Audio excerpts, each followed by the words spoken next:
प्रिय विद्यार्थियों, नमस्ते। आज से हम हिंदी व्याकरण में समास पढ़ेंगे। कक्षा 10 में समास की जो अंक भार है वो 4 अंक हैं, तो कक्षा 10 के लिए बहुत ही महत्वपूर्ण है समास। समास शब्द का जो अर्थ है, समास सम प्लस आस के योग से मिलकर बना है। सम का शाब्दिक अर्थ होता है पास और आस का अर्थ है रखना। अर्थात जब दो शब्दों या दो पदों को पास पास रखा जाता है तो उसे समास कहा जाता है। समास का अर्थ होता है संक्षेप। संक्षेप करना भी समास कहलाता है। परिभाषा है, दो शब्दों के मेल या मिलने को समास कहते हैं। दो शब्दों के मेल को समास कहते हैं। कोई परिभाषा की बात करें तो हम कहेंगे दो शब्दों के मेल को समास कहते हैं। जबकि संधि में क्या होता है? संधि में दो वर्णों का मेल होता है। वर्ण अर्थात अक्षरों का मेल होता है, लेकिन समास में होता है दो शब्दों का मेल। जैसे देखते हैं उदाहरण, जैसे पाठशाला, पाठ के लिए शाला, भाई पढ़ने के लिए शाला चाहिए। यहाँ के लिए ये विभक्ति चिन्ह है। कारक की विभक्तियाँ होती हैं, 8 कारक विभक्तियाँ होती हैं, उनके चिन्ह होते हैं। कर्ता ने कर्म को कर्ण से, संप्रदान के लिए अपादान से। इस तरह से आगे हम आपको विस्तार से बताएंगे कारक अभी। तो विभक्ति चिन्ह समास करने पर हटा लिया जाता है तथा समास विग्रह करने पर उसे पुनः लगा दिया जाता है। यदि हमें समास का विग्रह करना है पाठशाला का, तो होगा पाठ के लिए शाला। समास करना है इस पाठ के लिए शाला का, तो बनेगा पाठशाला। ठीक है, आगे चलते हैं ना। बात करते हैं समास के भेदों की। तो समास के निम्नलिखित भेद होते हैं। कुल 6 भेद होते हैं समास के। 6 भेद। पहला भेद है अव्ययी भाव समास, दूसरा है तत्पुरुष समास, तीसरा है कर्मधारय समास। अव्ययी भाव समास में अव्यय पदों की प्रधानता होती है। तत्पुरुष समास में कारक विभक्तियों का लोप होता है। कर्मधारय समास में विशेषण विशेष से और उपमेय उपमान संबंध होते हैं। चौथा है द्विगु समास, जो कि संख्यावाची होता है। पांचवा है द्वंद्व समास, जिसमें दोनों पद प्रधान होते हैं, जैसे माता पिता, माता और पिता। और छठा और अंतिम समास है बहुव्रीहि समास, जिसमें कोई अन्य पद प्रधान होता है। तो ये प्रमुख 6 समास के भेद हैं। आइए इन्हें एक एक को विस्तार से जानते हैं। पहला भेद है अव्ययी भाव समास। जिस समस्त पद का पहला पद अव्यय हो, अर्थात जिस समास का पहला पद अव्यय होता है, तो जिससे समस्त पद भी अव्यय बन जाए, और समस्त पद क्या है? अव्यय बन जाता है, उसे अव्ययी भाव समास कहते हैं।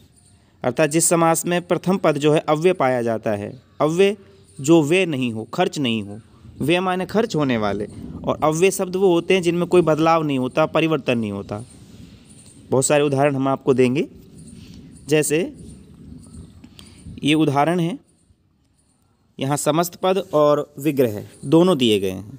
क्योंकि समास में एक तो समास होता है, एक विग्रह होता है। समास में तो समास को तो समस्त पद बोलते हैं, और जब उसको अलग अलग कर दिया जाता है, बांट दिया जाता है, तो उसको विग्रह कहा जाता है। तो आइए बड़ा कर लेते हैं। समस्त पद है जैसे आजीवन, इसका विग्रह होता है जीवन पर्यंत। आजीवन, जीवन पर्यंत। यथाशक्ति अर्थात शक्ति के अनुसार। तो यहाँ यथा और आ दोनों ही अव्यय हैं। भर पेट, भर क्या है? अव्यय है।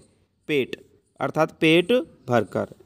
अनुरूप, अनु अव्यय है, अनुरूप रूप के योग्य।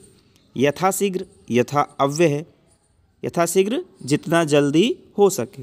दिन भर, दिन अव्यय है, दिन भर अर्थात सारे दिन। हाथों हाथ, हाथ ही हाथ में। हाथों हाथ, रातों रात, दिनों दिन, इस तरह के जो शब्द होते हैं अव्ययी भाव समास के होते हैं। यथाक्रम, क्रम के अनुसार। निर्विवाद, बिना विवाद के, बिना विवाद के।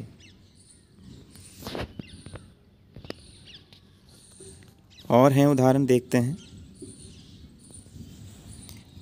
अनजाने बिना जाने हुए, अन उपसर्ग अव्यय है।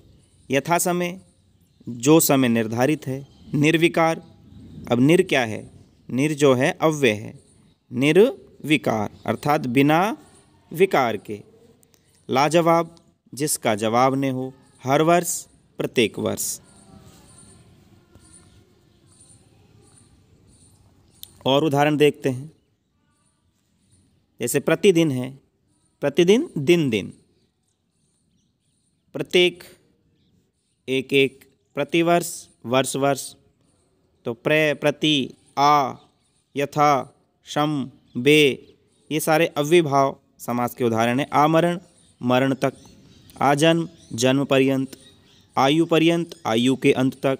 यथाविधि, विधि के अनुसार। समक्ष, अक्षी के सामने।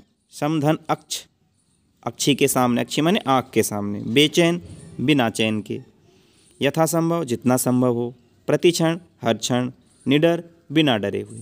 तो ये सभी थे अव्ययभाव के उदाहरण। बात करें परिभाषा की, तो परिभाषा बनती है जिस समास का पहला पद अव्यय होता है उसे क्या कहते हैं, उसे अव्ययभाव समास कहते हैं।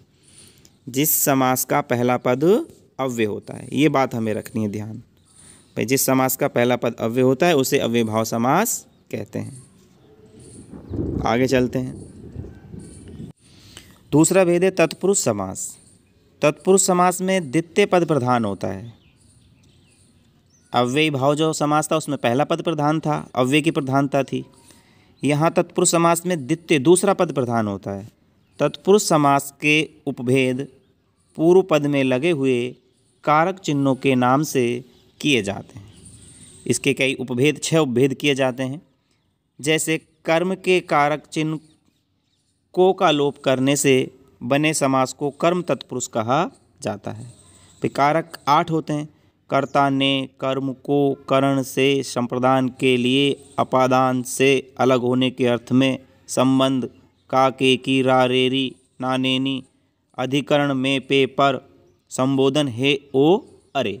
तो ये 8 कारक के भेद हैं, जिनमें से 6 कारक विभक्तियाँ कर्म से लेकर और अधिकरण तक की जो 6 कारक विभक्तियाँ हैं, इनके कारक चिन्हों का लोप मिलता है। कहाँ? तत्पुरुष समास में। और जिस कारक विभक्ति का लोप होता है उसी नाम पर उसको नाम दे दिया जाता है। जैसे कर्म की को कारक विभक्ति का लोप होने के कारण इसको कर्म तत्पुरुष कहा जाता है। आ जाएगा समझ आपके? आगे चलिए। अब है कर्म तत्पुरुष, जिसमें को कारक विभक्ति का लोप पाया जाता है। जैसे समस्त पद है स्वर्ग प्राप्त, अर्थात स्वर्ग को प्राप्त। विग्रह करेंगे तो स्वर्ग को प्राप्त, और विग्रह से समस्त पद बनाएंगे स्वर्ग को प्राप्त मतलब स्वर्ग प्राप्त। शरण को आगत मतलब शरणागत।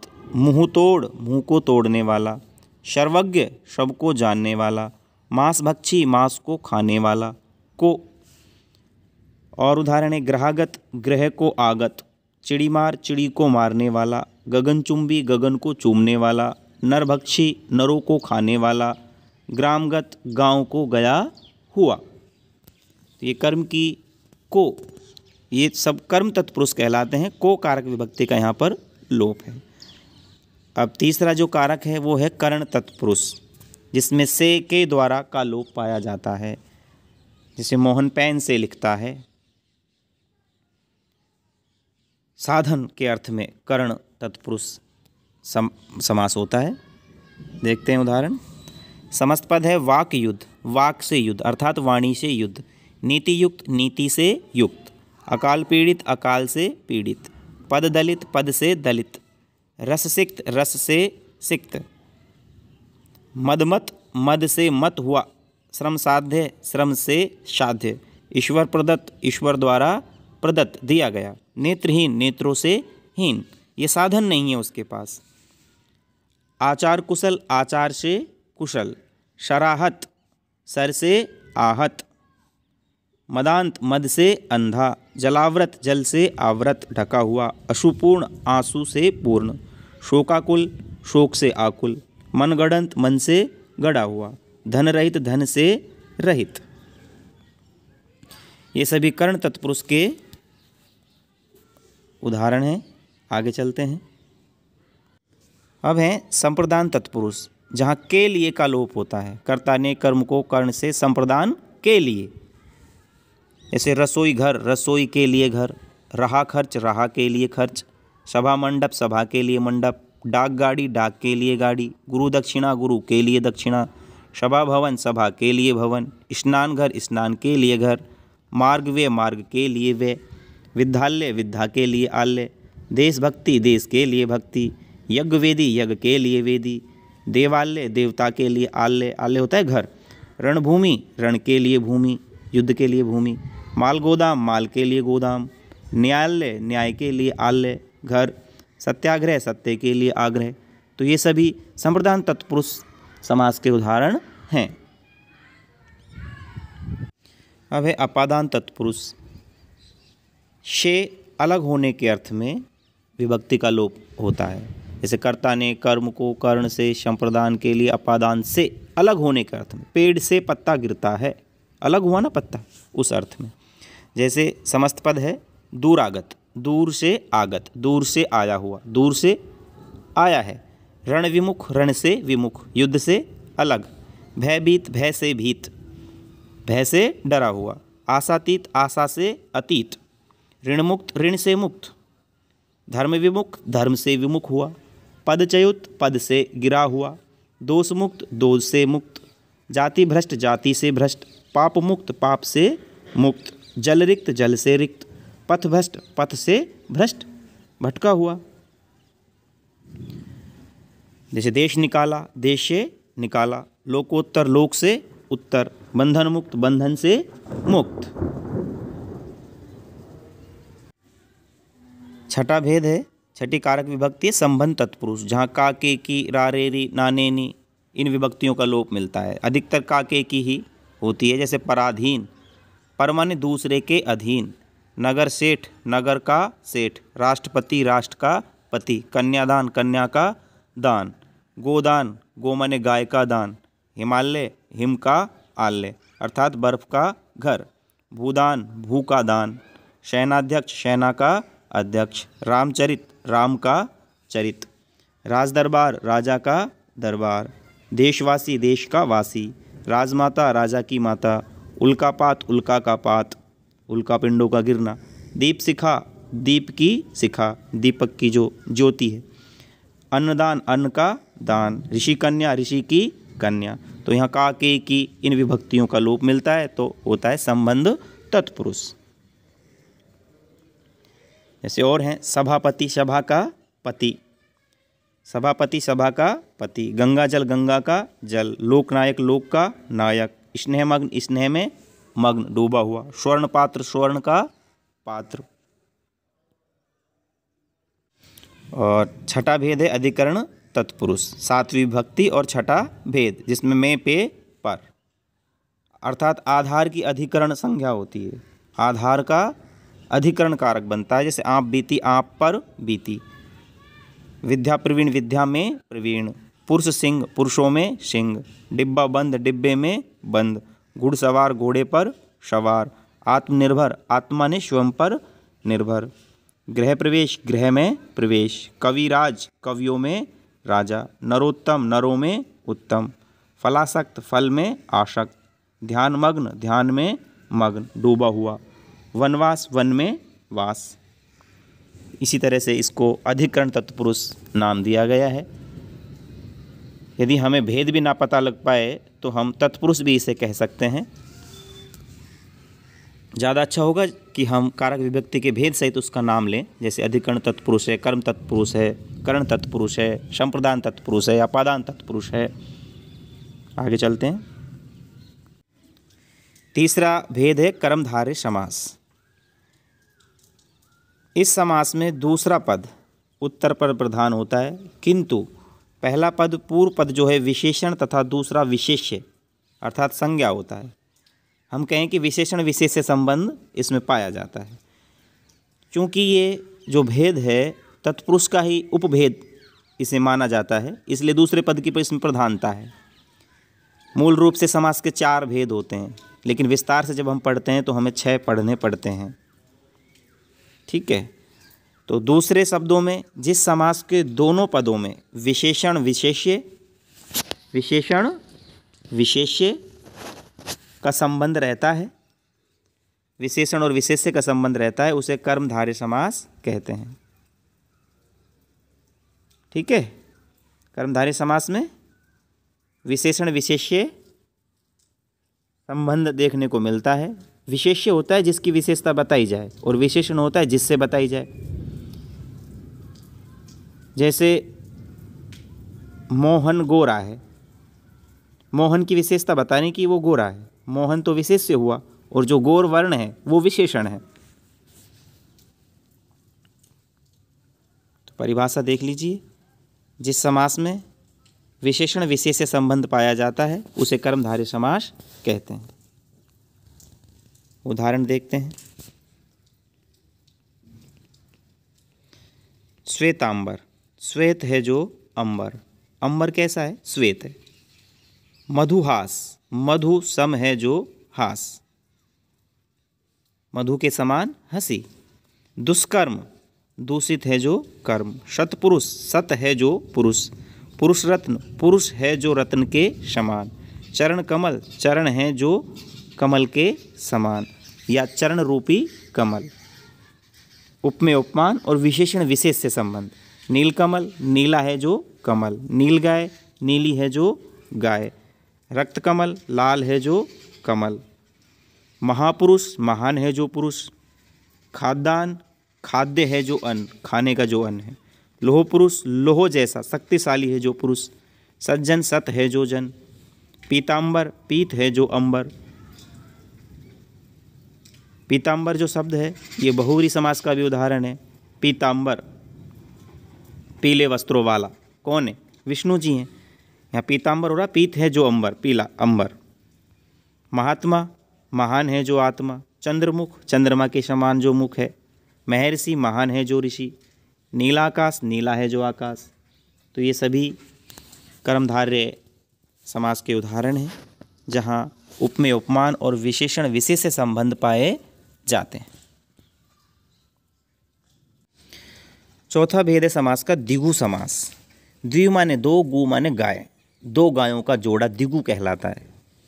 शब्द का अर्थ का अगर करते हैं तो जिस समास का एक पद संख्यावाचक विशेषण होता है तथा पूर्व पद प्रधान होता है उसे द्विगु समास कहते हैं। परिभाषा यही है कि जिस समास का प्रथम पद संख्यावाची होता है उसे द्विगु समास कहते हैं। उदाहरण देखते हैं। समस्त पद है त्रिलोक, 3 लोकों का समूह। विग्रह होगा 3 लोगों का समूह। 3 जो लोक हैं, भूलोक, स्वर्गलोक, पाताल लोक। चौराहा, 4 राहों का समूह, 4 रास्तों का समूह। सप्तऋषि, 7 ऋषियों का समूह। पंचवटी, 5 वटों का समूह। त्रिफला, 3 फलों का समूह। चौपाई, 4 पदों का समूह। अष्टाध्यायी, 8 अध्यायों का समूह। पक्षद्वय, 2 पक्षों का समूह। षड्रस, 6 रसों का समूह। चौमासा, 4 मासों का समूह। नवरत्न, 9 रत्नों का समूह। सतसई, 700 पदों का समूह। चतुर्भुज, 4 भुजाओं का समूह। सप्ताह, 7 दिनों का समूह।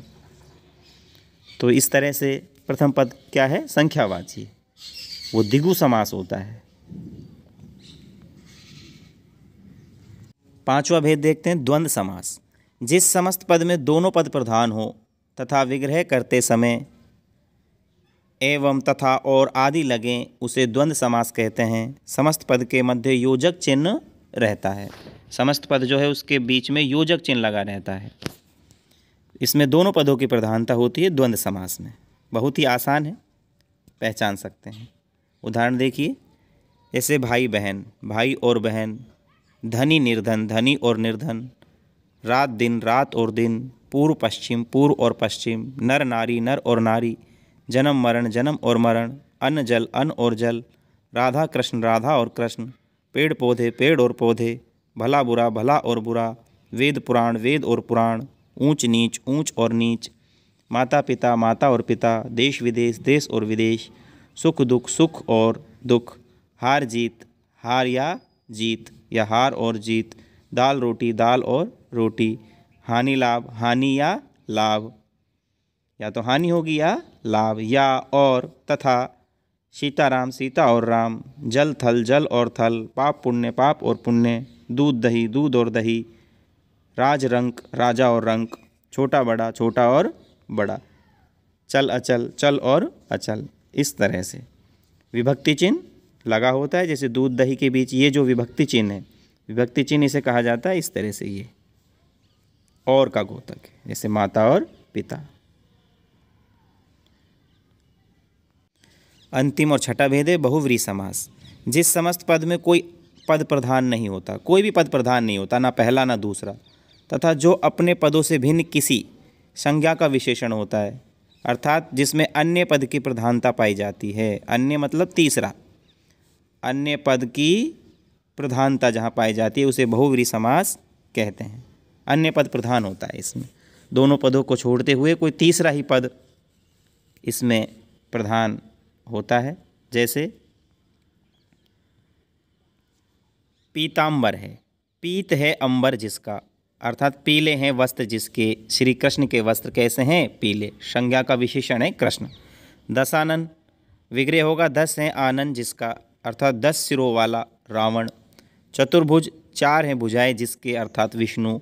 त्रिलोचन, 3 हैं लोचन जिसके, नेत्र शिवजी। शूलपाणी, शूल है पाणी मतलब हाथ में जिसके, वह शिव। चतुरानन, 4 हैं आनन मतलब मुख जिसके, वह ब्रह्मा। आनन होता है मुख। लंबोदर, लंबा है उदर अर्थात पेट जिसका, उदर होता है पेट, गणेश। षडानन, 6 हैं आनन जिसके, कार्तिक के। वीणापाणी, वीणा है हाथ में जिसके, सरस्वती। चंद्रशेखर, चंद्रमा है शिखर अर्थात शीश पर जिसके, शिवजी। तो तीसरा अन्य पद यहाँ पर प्रधान हो रहा है। चंद्रशेखर शिवजी के लिए रूढ़ है, वीणापाणी माँ सरस्वती के लिए रूढ़ है, चतुरानन ब्रह्मा जी को कहते हैं, लंबोदर गणेश जी को कहते हैं। ठीक है, तो ये हमारे समास के 6 भेद यहाँ पूर्ण होते हैं। अब यदि बात करें समास में विग्रह की, ये महत्वपूर्ण होता है। विग्रह के अंतर से एक ही समस्त पद में कई समास हो सकते हैं।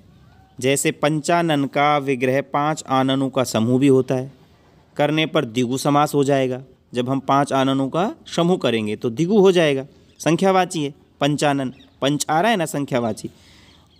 और यदि करें 5 हैं आनेन जिसके, अर्थात शिव के लिए हम रूढ़ करें तो ये बहुव्रीहि समास होगा। इसी प्रकार और उदाहरण है, आप देख सकते हैं। जैसे पीतांबर है, पीतांबर भाई पीत हैं जो अंबर, कर्मधारय समास हुआ। अंबर कैसा है? पीला अंबर है। आसमान कैसा है? या पीले वस्त्र हैं, कर्मधारय समास हुआ। अंबर की विशेषता क्या है? अंबर मतलब आसमान भी होता है, पीला आकाश या फिर पीले वस्त्र, कर्मधारय समास होगा। और हम करें पीत है अंबर जिसके, ऐसा बहुव्रीहि समास होगा, विष्णु है ऐसा। तो त्रिनयन की बात करें, 3 नयनों का समूह, द्विगु समास होता है, 3 आँखों का समूह। और हम करें 3 है नयन जिसके, ऐसा, तो बहुव्रीहि समास होगा शिव। तो ये कुछ समझने के लिए था। बाकी आपकी परीक्षा में शब्द दिए जाएंगे और उनका भेद पूछा जाएगा। सामासिक शब्द दे दिए जाएंगे और पूछा जाएगा कि कौन सा समास है। अथवा जो अब तक प्रश्न आते हैं वो परिभाषा से संबंधित प्रश्न आते हैं। जैसे अव्ययीभाव समास किसे कहते हैं, कोई 2 उदाहरण दीजिए। जिस समास में पहला पद अव्यय होता है या अव्यय पद की प्रधानता होती है उसे अव्ययी समास कहते हैं, अव्ययीभाव समास कहते हैं। जैसे यथाशक्ति, शक्ति के अनुसार, दिन दिन, प्रतिदिन, प्रत्येक, इस तरह से। तत्पुरुष की बात करें तो जिस समास में द्वितीय पद की प्रधानता होती है और कारक विभक्तियों का लोप पाया जाता है उसे तत्पुरुष समास कहते हैं। कर्मधारय की बात करें तो जहाँ विशेषण विशेष्य और उपमेय उपमान संबंध पाया जाता है वहाँ कर्मधारय समास होता है। द्विगु की बात करें तो द्विगु जो शब्द है, जिस समास का पहला पद संख्यावाची होता है उसे द्विगु समास कहते हैं। जैसे पंचरात, 5 रातों का समूह, चौराहा, 4 राहों का समूह। बात करते हैं 5वें नंबर की, द्वंद्व समास। तो तो जिस समास में दोनों पद प्रधान होते हैं उसे द्वंद्व समास कहा जाता है। इसी तरह से बहुब्रीहि समास, जिसमें दोनों पद प्रधान नहीं होकर के कोई अन्य तीसरा पद प्रधान होता है, उसे बहुब्रीहि समास कहा जाता है। आशा करता हूँ आपको ये छोटा सा प्रयास समझ आया होगा। आप ज़्यादा गहराई में न जाएं और अपना अध्ययन कर लें, स्वाध्याय भी करें, किसी किताब से भी आप पढ़ सकते हैं, समझ आ जाएगा आपको, है ना। तो आज के इस अध्याय को यहीं विराम देते हैं। धन्यवाद।